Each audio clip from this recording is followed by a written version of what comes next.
अस्सलामुअलैकुम। Welcome to Mansoor voice. पेश खिदमत है दोस्त जिन। Next episode.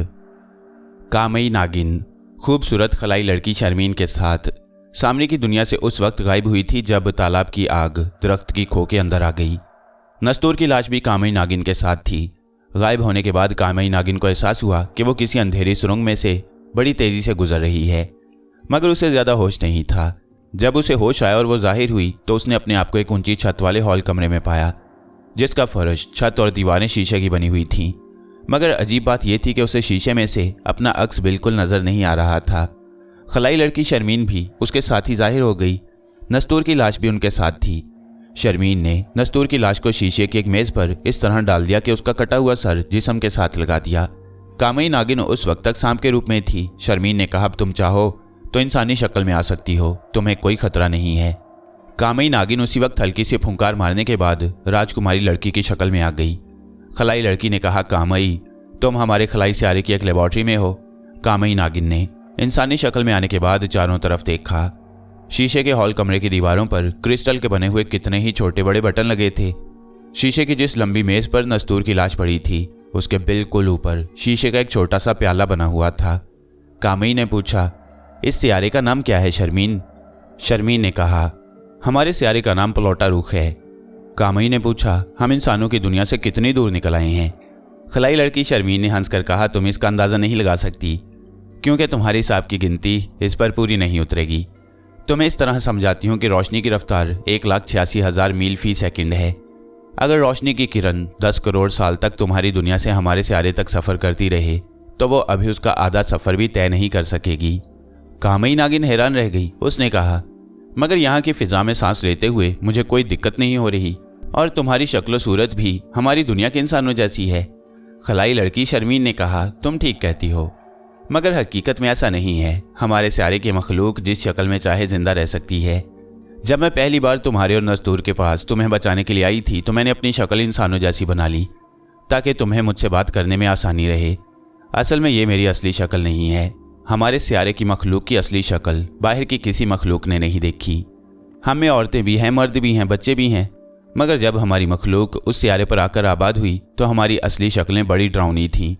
फिर हमने साइंस में इतनी तरक्की कर ली कि अब हम जो शक्ल चाहें इख्तियार करके ज़िंदगी गुजार लेती हैं। हाँ, इतना ज़रूर है कि एक औरत औरत ही रहती है, एक मर्द मर्द ही रहता है।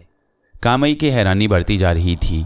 वह ज़मीन के अंदर पाताल की रहने वाली थी। उसने इंसानों की दुनिया में रहकर साइंस की तरक्की नहीं देखी थी, और प्लोटा रुख सियारे पर तो साइंस अपनी तरक्की के इंतहाई अरूज पर नजर आ रही थी। शर्मीन कहने लगी, हमारी कायनात में कई ऐसे सियारे हैं जो साइंस में हमसे भी आगे हैं। मसलन हमारे निज़ाम शमसी में एक सियारा ऐसा है जिसकी मखलूक किसी को नज़र ही नहीं आती, मगर वो अपनी ज़मीन पर पूरी तरह ज़िंदगी बसर करती है, रोज़मर्रा के कामकाज करती है। कामई नागिन नस्तूर की लाश को देख रही थी। इसने इतनी तरक्की कर ली है तो क्या तुम मुर्दा नस्तूर को दोबारा जिंदा नहीं कर सकती? मैं नस्तूर को फिर से जिंदा चलते फिरते देखना चाहती हूँ। मुझे इसकी मौत का बड़ा दुख है। खलाई लड़की शर्मीन मुस्कुराई, कहने लगी, तुम ये भूल रही हो कि नस्तूर इंसान नहीं जिन है। इंसान गर्दन कट जाने से मर जाता है और उसे दोबारा जिंदा नहीं किया जा सकता, मगर जिन खुदा की एक दूसरी मखलूक होती है जिनको खुदा ने बड़ी ताकत दी हुई है। वो अगर अपनी दुनिया यानी कोकाफ में मर जाए तो फिर जिंदा नहीं होता, लेकिन अगर कोकाफ की दुनिया से बाहर किसी दूसरी दुनिया में मरे तो उसमें जिंदा रहने की सलाहियत बाकी रहती है। इसलिए नस्तूर मरा नहीं है, इसमें जिंदा रहने की ताकत अभी बाकी है। यह सुनकर कामई नागिन बड़ी खुश हुई। तुम सच कह रही हो शर्मीन, तो फिर किसी तरह नस्तूर को जिंदा कर दो। ये बड़ा नेक दिल जिन है। यह इंसानों और ख़ास तौर पर बच्चों की मदद करने वाला, उनसे प्यार करने वाला जिन है। खलाई लड़की शर्मीन ने कहा, इसे जिंदा करने के लिए ही तो मैं इसकी लाश उठाकर यहाँ लाई हूँ। इसके बाद शर्मीन ने दीवार पर लगा एक बटन दबाया। छत पर जो शीशे का प्याला था उसमें से नीली रोशनी की शुआएं निकलकर नस्तूर की लाश पर पड़ने लगी। शर्मीन ने कहा, नस्तूर की लाश को एक रात एक दिन तक इसी जगह पड़े रहना होगा। इसके बाद इसमें जान पैदा हो जाएगी। तो मेरे साथ आओ, मैं तुम्हें तुम्हारे कमरे में लिए चलती हूँ। उसी हॉल कमरे में एक जगह शीशे का गोल सिलेंडर खड़ा था। शर्मीन कामई को लेकर सिलेंडर में खड़ी हो गई। उसने कहा, कामई, अपना सांस रोक लो, फिक्र ना करो, सिर्फ एक सिलेंडर लगेगा। कामई नागिन ने सांस रोक लिया। सिलेंडर में एक तेज रोशनी चमकी और कामई नागिन को ऐसा लगा जैसे उसका जिस्म फूल से भी ज़्यादा हल्का हो गया है। असल में उस वक्त कामई और खलाई लड़की शर्मीन के जिस्म के तमाम एटम यानी जर्रे रोशनी में तब्दील होकर रोशनी में किसी सिलेंडर से निकलकर ऊपर वाले सिलेंडर में जा चुके थे। इस सारे काम में 1 सेकंड से भी बहुत कम वक्त लगा। कामई नागिन ने अपना सांस रोका ही था और बिजली सी चमकी ही थी कि उसने देखा कि वो एक दूसरे सिलेंडर में खड़ी है। कामई नागिन को यह ख्याल हुआ कि शायद वो अभी तक पहले वाले सिलेंडर में ही है। उसने शर्मीन से पूछा, हम अभी वहीं खड़े हैं क्या? शर्मीन ने मुस्कुरा कर कहा, नहीं कामई, हम निचली मंजिल से ऊपर वाली मंजिल में पहुंच चुके हैं, आओ मेरे साथ। सिलेंडर के बाहर एक शीशे की टाइलों वाला बरामदा था। बरामदे के कोने पर एक कमरा था जिसका दरवाज़ा खलाई लड़की के करीब आते ही अपने आप खुल गया। ये तुम्हारा कमरा है। जब तक तुम्हारे और नस्तूर के वापस ज़मीन पर जाने का मैं कोई महफूज इंतज़ाम नहीं कर लेती, तुम्हें इसी कमरे में रहना है। नस्तूर भी कल रात तक दोबारा जिंदा होकर तुम्हारे साथ वाले कमरे में आ जाएगा। जाते जाते खलाई लड़की शर्मीन ने कामई नागिन से कहा, एक बात का खास ख्याल रखना, अपने कमरे से बाहर मत निकलना। मुझसे कोई बात करनी हो तो अपने पलंग के साथ लगे हुए बटन को दबाना, तो मुझसे बात कर सकोगी। ये कहकर खलाई लड़की चली गई। कामई नागिन चूंकि सांप की मखलूक से ताल्लुक़ रखती थी, इसलिए उसको दिन में इंसानों की तरह बार बार खाने की ज़रूरत महसूस नहीं होती थी। वह सिर्फ पानी पर भी गुजारा कर सकती थी। उसे दूसरे सांपों की तरह ऑक्सीजन को अपने जिस्म में बचा कर रखना भी आता था। कामई नागिन ने कमरे का जायज़ा लिया। दीवारें शीशे की थीं, मगर उनमें भी कामई को अपना अक्स नज़र नहीं आता था। 2 कुर्सियां पड़ी थीं, वो भी शीशे की थीं। पलंग भी शीशे का था। कामई पलंग पर बैठी तो वो बड़ा नरम था, हालांकि वो शीशे का बना हुआ था। बाहर की कोई चीज़ नज़र नहीं आती थी। कमरे में कोई खिड़की या रोशनदान भी नहीं था, मगर कमरे का टेम्परेचर बड़ा खुशगवार था। पलंग के साथ ही छोटी सी शीशे की मेज़ रखी हुई थी। कामई नागिन इंसानी रूप में पलंग पर लेट गई। थोड़ी देर बाद मेज़ पर रोशनी हुई और एक सोने की थाली नमूदार हो गई, जिस पर एक सब्ज़ रंग की गोली रखी हुई थी। कमरे में खलाई लड़की शर्मीन की आवाज़ सुनाई दी, कामई, ये गोली खा लो, इसके बाद तुम्हें 1 हफ्ते तक ना भूख लगेगी ना प्यास लगेगी। शर्मीन की आवाज़ बंद हो गई। कामई नागिन ने गोली खा ली। वक्त का भी कुछ पता नहीं चल रहा था। वह पलंग पर लेटी तो उसे नींद आ गई। जब उसकी आंख खुली तो शर्मीन की आवाज़ आई, कामई, मैं तुम्हारे पास आ रही हूँ। कामई नागिन उठकर बैठ गई। 2 सेकंड बाद खलाई लड़की शर्मीन कमरे में दाखिल हुई, कहने लगी, चलो नस्तूर को होश आ रहा है। कामई ने कहा, मगर तुमने तो कहा था कि वो 1 दिन और 1 रात सोता रहेगा। 1 दिन गुजर चुका है।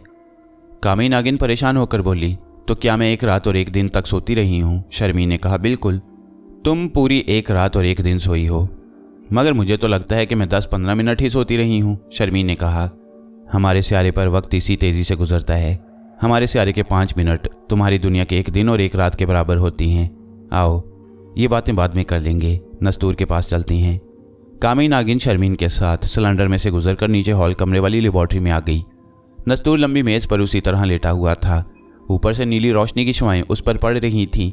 कामई ने करीब होकर नस्तूर की गर्दन को देखा। नस्तूर का सर गर्दन के साथ बिल्कुल जुड़ चुका था, ज़रा सा निशान भी नहीं पड़ा था।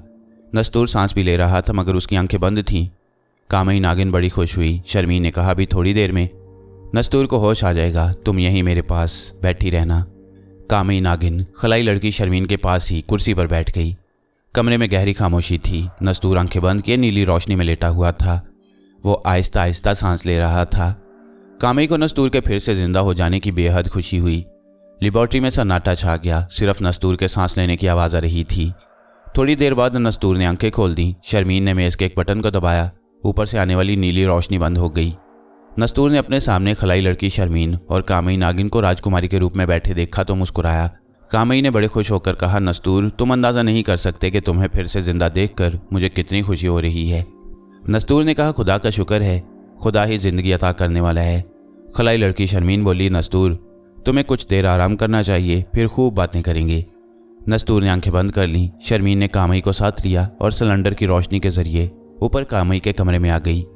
कमरे में आकर खलाई लड़की शर्मीन ने कामई नागिन से कहा, हमारे खलाई स्यारे में लोग बड़े अमन और मोहब्बत के साथ ज़िंदगी बसर कर रहे हैं। ये मेरा खलाई मकान और मेरी खलाई लेबॉर्ट्री है। मैं खलाई साइंस एकेडमी में काम करती हूँ।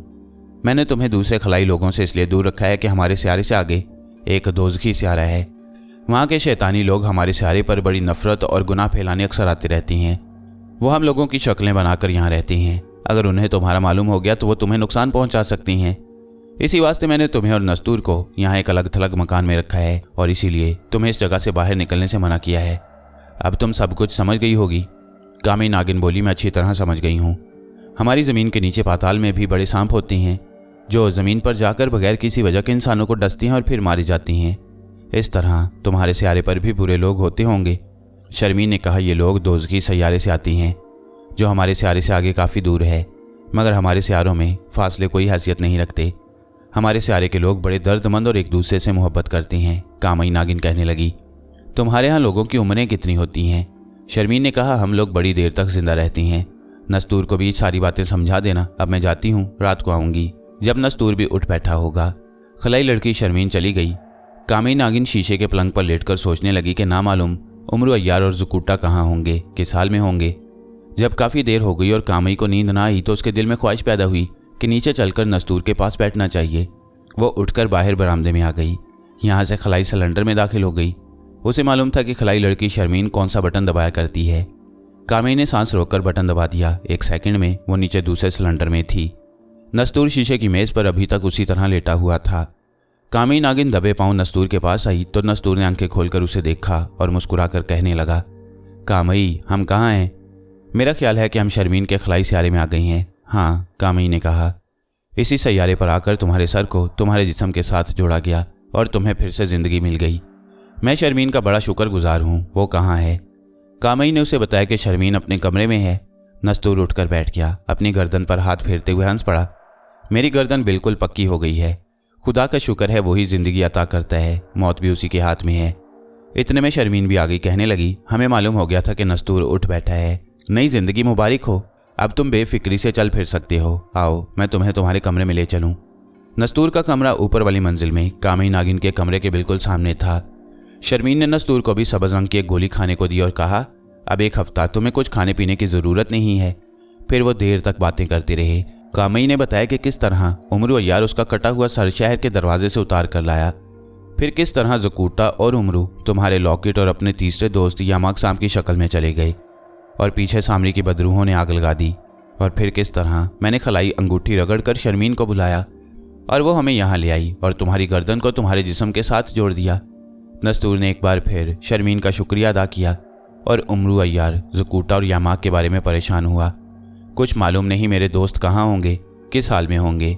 कामई नागिन कहने लगी, शर्मीन ने वादा किया है कि वो हमारी इस खलाई सैयारे से अपनी दुनिया पर वापसी का बड़ी जल्दी इंतजाम कर देगी।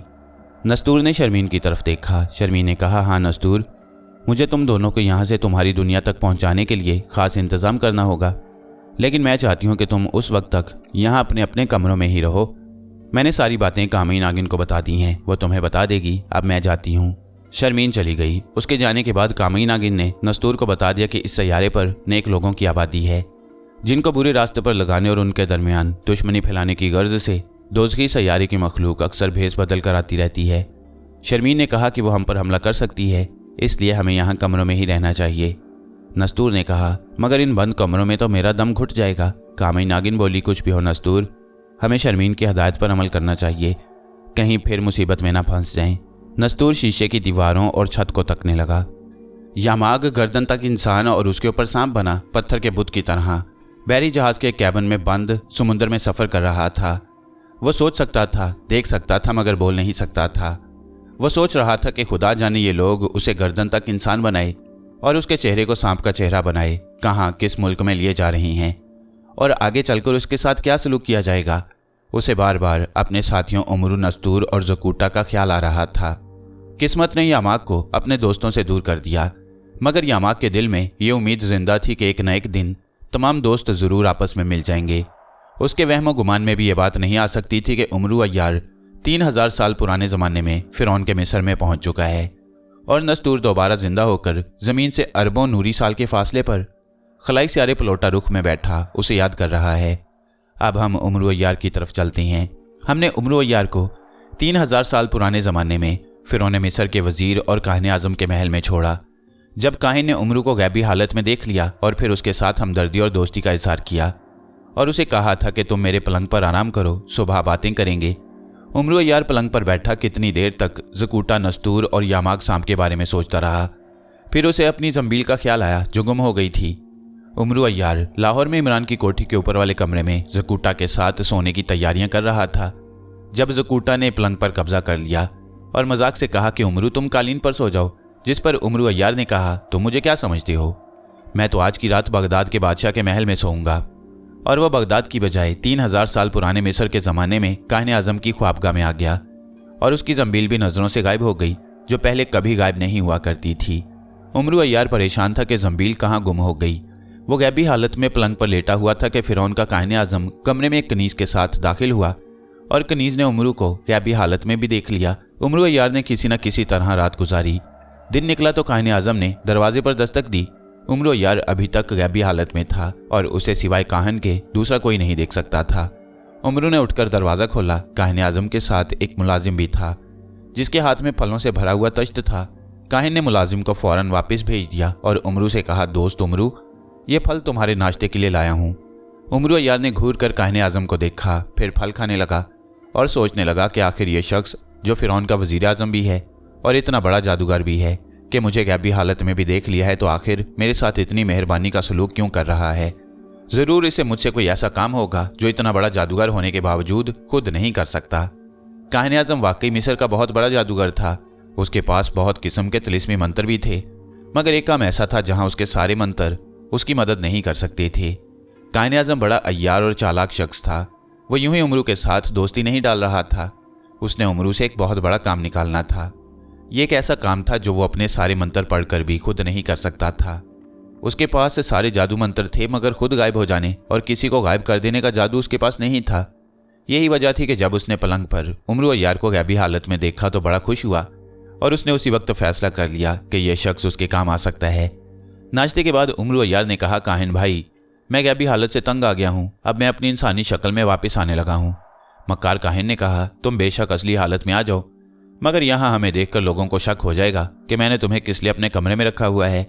दरबार के मुलाजिम फिरौन को ये बात बता देंगे, फिर तुम्हें भी परेशानी होगी और मुझे भी परेशानी होगी। बेहतर यही है कि तुम अभी कुछ वक्त गायब ही रहो। असल में काहिन को यह डर था कि अगर एक बार उमरू इंसानी शक्ल में आ गया तो हो सकता है फिर वो उसके कहने पर गायब ना हो, या ये भी हो सकता है कि किसी वजह से वो खुद भी गायब ना हो सके। इसलिए बेहतर यही है कि वो गैबी हालत में रहे और इसी हालत में उसे अपना काम निकाल लिया जाए। काहिन चाहता था कि उमरू से उसकी ताकत का राज मालूम करे। एक बार उसकी ताकत का राज हाथ आ गया तो फिर वो उमरू को अपनी मर्जी के मुताबिक चला सकेगा। उसने उमरू से कहा, उमरू, तुम गायब किस तरह हो जाते हो?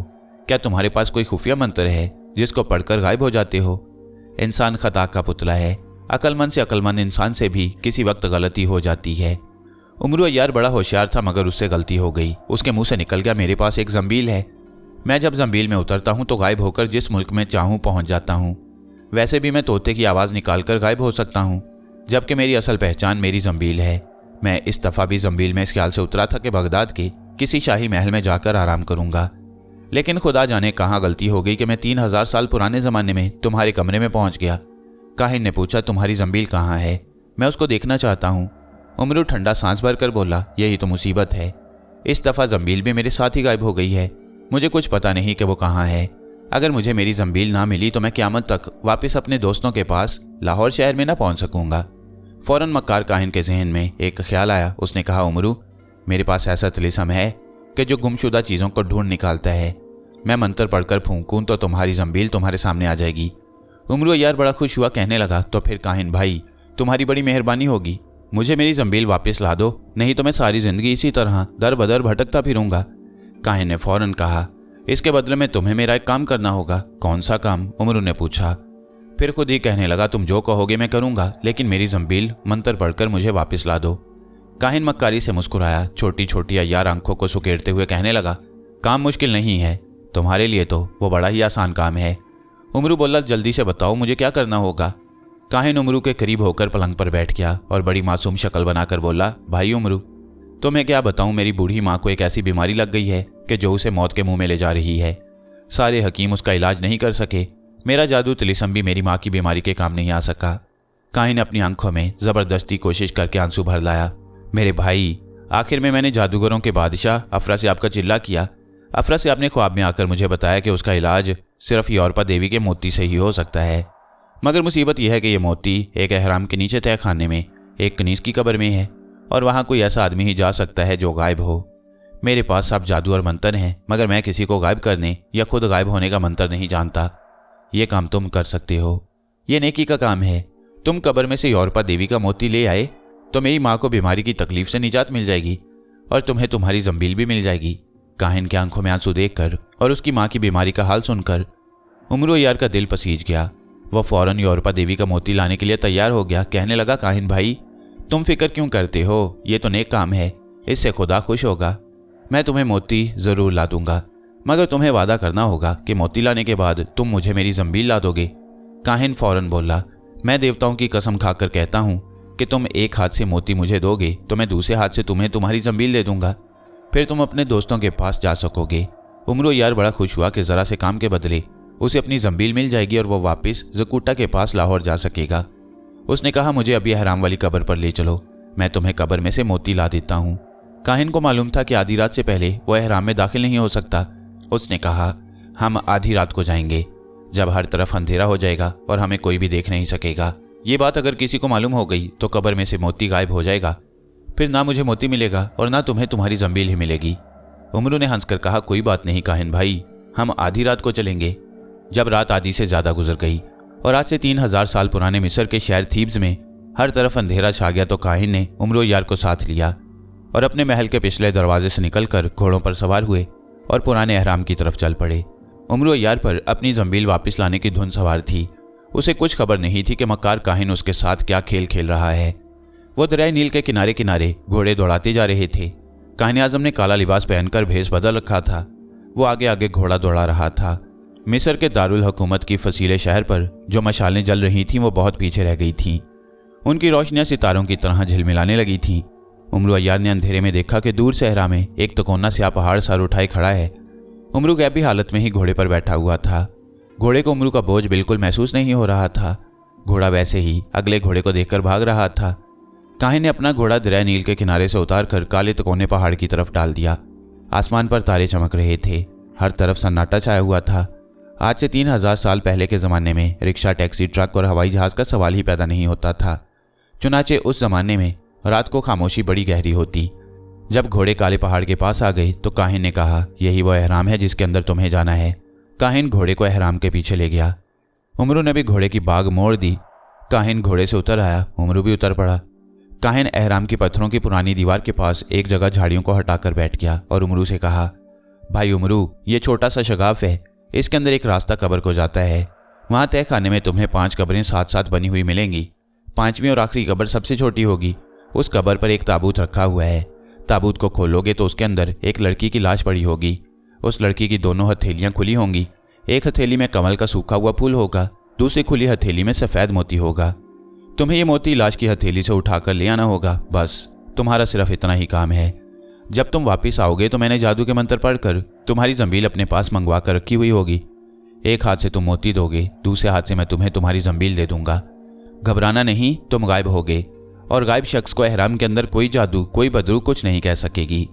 उमरू ने मुस्कुराकर कहा, तुम क्यों फिक्र करते हो काहिन भाई, मैं जादू और बदरूहों से डरने वाला नहीं हूँ। अभी जाकर मोती ले आता हूँ, मगर मेरी वापसी पर मेरी जंबील तुम्हारे पास मौजूद होनी चाहिए। काहिन ने कहा, तुम्हारी जंबील मेरे पास होगी। उमरू अहराम के शगाफ में दाखिल हो गया। काहिन उमरू अय्यार की जंबील वापस नहीं ला सकता था, मगर उसने सोच रखा था कि जब उमरू अय्यार योरपा देवी का मोती लेकर आएगा तो वो रोते हुए उसे कहेगा कि भाई मंत्र काम नहीं कर रहा, तुम मोती बेशक अपने पास रखो, मैं कल रात को दूसरा मंत्र पढ़कर फूंकूंगा और जंबील वापस आ जाएगी। फिर तुम जंबील लेकर मोती मुझे दे देना। इस दौरान काहिन ने सोच रखा था कि वह महल में जाकर खास जादुई मंत्र के जरिए उमरू से मोती उड़ा लेगा। काहिन ये काम खुद कर लेता, मगर अहराम के अंदर योरपा देवी का एक ऐसा तिलिस्म फैला हुआ था कि वहां कोई शख्स सिर्फ गायब होकर ही जा सकता था। असली हालत में कोई बड़े से बड़ा जादूगर भी योरपा देवी के मोती वाले अहराम के अंदर कदम रखने की जुर्रत नहीं कर सकता था। उमरू अय्यार बेखबरी और भोलपन में अहराम में दाखिल हो गया। उसके दिल में 2 ही बातें थीं, एक ये कि काहिन की बीमार माँ का इलाज हो जाएगा और दूसरी ये कि उसे उसकी जंबील वापस मिल जाएगी। इस किस्म के अहरामों में वो कई बार आता जाता रहा था। उमरू अय्यार भी हज़ारों साल से तारीख के ज़मानों में सफ़र करता चला रहा था। वो गैबी हालत में था और उसे अहराम के अंदर अंधेरे में भी सब कुछ साफ नजर आ रहा था। वो एक छोटे से गार में से गुजर रहा था। गार खत्म हुआ तो एक जीना नीचे जाता था। उमरू जीना नीचे उतर गया। आगे एक तय खाना आ गया। उमरू ने देखा कि तय खाने में 5 कब्रें साथ साथ बनी हुई हैं। हर कब्र पर एक ताबूत रखा है। आखिरी कब्र बाकी कब्रों से छोटी थी। उमरू को इसी कब्र में से योरपा देवी का मोती निकालना था। वो बाकी 4 कब्रों को छोड़कर 5वीं छोटी कब्र पर आ गया। उस कब्र पर भी एक ताबूत रखा हुआ था। कब्रों के पीछे एक शमा जल रही थी। खुदा जाने ये शमा कैसे जल रही थी, कब से जल रही थी और इसे किसने रोशन किया था। उमरू छोटी कब्र पर आ गया। कब्र पर जो ताबूत था उस पर किसी देवी की शक्ल बनी हुई थी। उमरू अय्यार का सिर्फ एक बार दिल जोर से धड़का, फिर उसने हिम्मत करके ताबूत का ढक्कन खोल दिया। जैसे ही उसने ताबूत का ढक्कन उठाया, अंदर से तेज हवा का झोंका निकलकर उमरू के चेहरे से टकराता हुआ गुजर गया। उमरू ने ताबूत में झांक कर देखा। ताबूत के अंदर काहिन के बताने के मुताबिक एक नौजवान लड़की की लाश कफन में लिपटी हुई बिल्कुल सीधी पड़ी थी। लड़की बड़ी खूबसूरत थी। उसका चेहरा बिल्कुल वैसे का वैसा ही था। उसकी दोनों हथेलियां खुली हुई थीं। एक हथेली में कमल का फूल था जो सूख कर नसवारी रंग का हो गया था और दूसरी हथेली में एक चमकदार सफ़ेद मोती था। यही औरपा देवी का मोती था जिसको लाने के लिए काहिन ने उमरू अय्यार को वहां भेजा। उमरू अय्यार ने बेखौफी से हाथ बढ़ाया और जैसे ही लाश की हथेली पर से मोती उठाने लगा, लड़की ने उमरू अय्यार का हाथ पकड़ लिया। उमरू अय्यार की चीख निकलते निकलते रह गई। खौफ से उसे पसीना आ गया। हालांकि वो बड़ा निडर था, मगर कोई बेजान लाश अचानक आपका हाथ पकड़े तो एक बार तो आदमी सुन्न हो जाता है। उमरू अय्यार ने बड़ी जल्दी अपने आप को संभाल लिया, क्योंकि वो खुद तिलिस्म और जादू की दुनिया का आदमी था। उमरू अय्यार ने अपना हाथ छुड़ाना चाहा तो हाथ न छुड़ा सका। लाश की गिरफ्त इतनी मजबूत थी जैसे उमरू का हाथ लोहे के शिकंजे में आ गया हो। उमरू ने जरा ज्यादा जोर लगाया। लड़की की लाश ने आंखें खोल दी और बोली, उमरू, तुम सारी जिंदगी जोर लगाते रहोगे तब भी अपना हाथ न छुड़ा सकोगे। उमरू अय्यार ने कहा, तुमने मुझे क्यों पकड़ लिया है? मैं तो ये मोती काहिन की माँ के इलाज के लिए ले जा रहा हूँ। लड़की की लाश ने कहा, तुम बड़े चालाक हो मगर बड़े सीधे भी हो। मेरे पास बैठ जाओ, मैं तुम्हें राज की बात बताती हूँ। लड़की की लाश ने उमरू का हाथ छोड़ दिया। मोती अभी तक लड़की की हथेली में था। वो बोली, ये मोती औरपा देवी की अमानत है और मेरी निजात का जरिया। उमरू अय्यार ताबूत के पास बैठ गया। कहने लगा, मुझे राज की जो बात है वो बताओ। लड़की की लाश ने कहा, उमरू, हम 5 बहनें हैं। ये 5 कब्रें हम 5 बहनों की हैं। मैं बहनों में सबसे छोटी बहन हूँ। मेरा नाम मोनिका है। मेरी 4 बहनें मरने के बाद ताबूत में अपना खास वक्त पूरा करके अगली दुनिया में जा चुकी हैं। सिर्फ मैं अपने ताबूत में मुद्दत पूरी कर रही हूँ। जाते हुए मेरी 4 बहनें औरपा देवी का मोती मुझे दे गई हैं ताकि इसकी मदद से एक खास वक्त पूरा होने के बाद मैं भी अगली दुनिया में चली जाऊं। जब तक मेरी मुद्दत पूरी नहीं होती, इस मोती का मेरी हथेली पर रहना बड़ा ज़रूरी है। अगर ये मोती कोई चुरा ले गया तो मेरी रूह इस ताबूत से निकलकर अगली दुनिया में जाने की बजाय इसी दुनिया में भटकती फिरेगी, जो रूह के लिए बहुत बड़ा अजाब होता है। इस मोती में बड़ी ज़बरदस्त ताकत है। काहिन ये मोती हासिल करके मेरी रूह को अपने कब्जे में करना चाहता है। अगर ये मोती काहिन के कब्जे में चला गया तो मेरी रूह उसके कब्जे में आ जाएगी और फिर काहिन मुझसे लोगों को कत्ल कराने का काम लेगा। मोती काहिन के कब्जे में होगा तो मैं काहिन की गुलाम हो जाऊंगी। काहिन सबसे पहले मुझसे फिरौन बादशाह और उसके बाल बच्चों को कत्ल कराएगा और खुद फिरौन बनकर तख्त पर बैठ जाएगा। फिरौन बादशाह बड़ा नेक दिल है। वो रियाया का बड़ा ख्याल रखता है। वो किसी को रिश्वत नहीं लेने देता, कोई गबन नहीं कर सकता। इसीलिए काहिन बादशाह को अपने रास्ते से हटाकर तख्त पर कब्जा करना चाहता है। काहिन बदकार और बुरा आदमी है। वह तुम्हें अपने मकसद के लिए इस्तेमाल कर रहा है। उमरू ने कहा, लेकिन उसने मेरी जंबील वापस ला देने का वादा किया है। लड़की की लाश ने कहा, वह झूठ बोल रहा है। वह कभी तुम्हें जंबील लाकर नहीं दे सकता। उमरू अय्यार कहने लगा, मुझे कैसे यकीन आएगा कि तुम सच कह रही हो? लड़की की लाश एक लम्हे के लिए खामोश हो गई, फिर बोली, तुम एक काम करो, मैं तुम्हें इसी तरह का इतना ही चमकदार मगर नकली मोती देती हूँ। तुम ये नकली मोती काहिन को जाकर दो। तुमको खुद मालूम हो जाएगा कि वो तुम्हें तुम्हारी जंबील वापस करता है कि नहीं। उमरू अय्यार ने कहा, काहिन नकली मोती पहचान लेगा। लड़की की लाश ने कहा, जो नकली मोती मैं तुम्हें दूंगी वो काहिन सारी जिंदगी नहीं पहचान सकेगा। वो उसे असली ही समझेगा। तुम खुद तजुर्बा करके देख लो। उमरू अय्यार ने कहा, लेकिन मेरी जंबील मुझे कहाँ से मिलेगी? उसके बगैर तो मैं अपने दोस्तों के पास वापस नहीं जा सकूंगा। लड़की की लाश ने कहा, तुम्हारी जंबील कहाँ है ये मुझे मालूम है, मगर मैं तुम्हें बाद में बताऊंगी। अभी तुम काहिन के पास नकली मोती लेकर जाओ। कल आधी रात के बाद आना, मैं तुम्हें तुम्हारी जंबील के बारे में बताऊंगी कि वो कहाँ है। लड़की की लाश ने अपने कफन के अंदर से एक नकली मोती निकालकर उमरू को दिया। उमरू ने देखा कि नकली मोती बिल्कुल असली मोती की तरह चमकदार और शफाफ था। उमरू ने मोती संभाल कर रख लिया और मोनिका यानी लड़की की लाश से कहा, मैं कल आधी रात के बाद आऊँगा। तुम पता करके रखना कि मेरी जंबील कहाँ है। लड़की मोनिका की लाश ने कहा, फिक्र क्यों करते हो? मुझे इस वक्त भी पता है कि तुम्हारी जंबील कहाँ है, मगर मैं तुम्हें कल बताऊंगी। अब जाओ और मेरे ताबूत का ढक्कन बंद करते जाना। उमरू अय्यार ने ताबूत का ढक्कन बंद कर दिया और जिस तरफ से आया था उसी तरफ से होता हुआ उस अंधेरे गार में आ गया जो एहराम से बाहर झाड़ियों में जा निकलती थी। एहराम के बाहर काहिन आजम बेचैनी से उमरू अय्यार का इंतजार कर रहा था। जैसे ही उमरू शगाफ में से बाहर निकला, काहिन जल्दी से उसके पास आकर बोला, उमरू मोती ले आए हो? उमरू अय्यार ने गर्दन हिलाते हुए कहा, यह कैसे हो सकता है कि उमरू किसी मुहिम पर जाए और नाकाम लौट कर आए? मोती मैं ले आया हूं, मगर मेरी जंबील कहाँ है? काहिन आजम बड़े अफसोस के साथ कहने लगा, उमरू भाई, मेरा जादुई मंत्र जिस सितारे की रोशनी में चलता है वो सितारा आज आसमान पर नहीं है। कल रात को जब वो सितारा निकलेगा तो मैं तुम्हारे सामने अपना तिलिस्मी मंत्र पढ़कर फूंकूंगा और तुम्हारी जंबीर हाजिर कर दूंगा। उमरू यार ने सोचा कि मोनिका लड़की की लाश ने ठीक कहा था।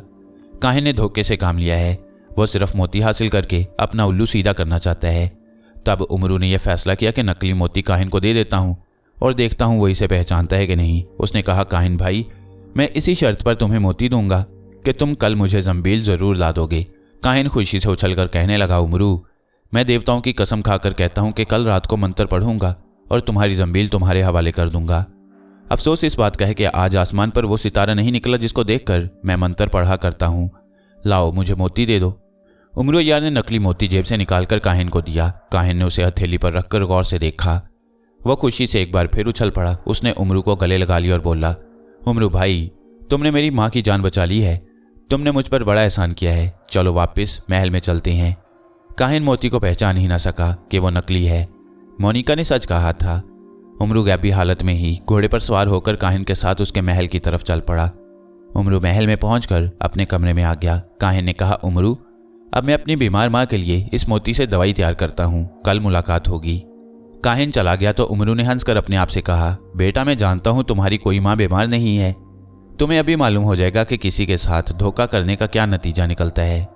काहिन जल्दी जल्दी अपने महल की सबसे ऊपर वाली मंजिल पर आ गया।